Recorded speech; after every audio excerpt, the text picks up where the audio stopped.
आज नई दिल्ली 8 भारतीय पूर्व नौसेना कर्मियों को कतर अदालत द्वारा मौत की सजा सुनाए जाने के फैसले को चुनौती देने के लिए तैयार है। विपक्षी सांसदों ने इस मुद्दे का जिक्र किया है। विपक्षी दलों ने इस मुद्दे को गंभीरता से नहीं लेने के लिए सरकार की आलोचना की है। AIMIM प्रमुख ओवैसी ने कहा कि पीएम मोदी को अधिकारियों को वापस लेना चाहिए था, क्योंकि उन्होंने घमंड किया कि इस्लामिक देश उनसे कितना प्यार करते हैं। कुलभूषण जाधव कहाँ है? पाकिस्तान में बैठा है, आप क्यों नहीं लेके आते?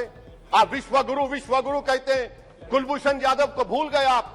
कतर में 8 नेवी ऑफिसर 1 साल से जेल में हैं, आप नहीं ला सके उनको। मनीष तिवारी ने वही कहा कि सरकार ने परिवार के सदस्यों, पूर्व सैनिक लीग और यहां तक कि सांसदों के अनुरोध को गंभीरता से कभी नहीं लिया। गत 30 अगस्त 2002 से सभापति महोदय, हमारे नौसेना के 8 जो सेवानिवृत्त अधिकारी हैं, उनको कतर में दोहा में सॉलिटरी कन्फाइनमेंट में रखा गया है और उनके खिलाफ क्या आरोप है, ना उनको वो आरोप बताए गए हैं, ना उनके परिवारों को वो आरोप बताए गए हैं। और 90 दिन सॉलिटरी कन्फाइनमेंट में रखने के बाद जब उनको 1 दिसंबर 2002 को एक अदालत के सामने पेश किया गया, उनकी सॉलिटरी कन्फाइनमेंट की अवधि फिर 30 दिन के लिए बढ़ा दी गई। मैं सभापति महोदय आपके माध्यम से अनुरोध करना चाहता हूं, विदेश मंत्री भी अभी आएंगे अपने बिल को सदन के पटल पर रखने के लिए, कि ये बहुत ही गंभीर मामला है।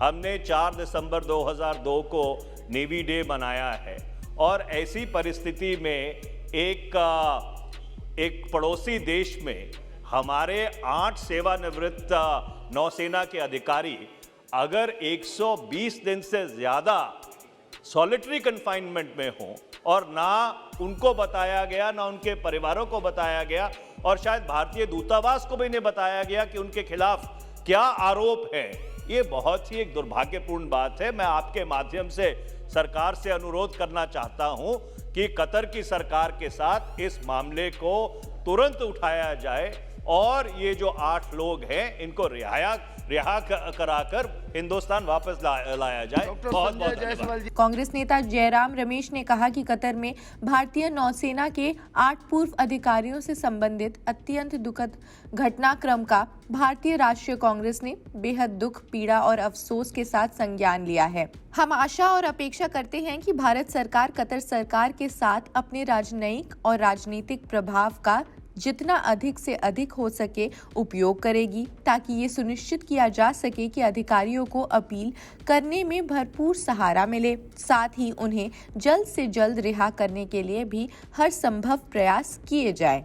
आज उन्हें मौत की सजा सुनाई गई है। ओवैसी ने कहा, पीएम मोदी ने दावा किया है इस्लामिक देश उनसे कितना प्यार करते हैं।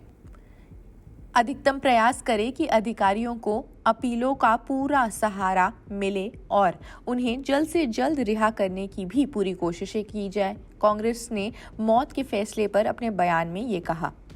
कतर में 8 भारतीयों को मौत का फैसला, क्या है ये मामला?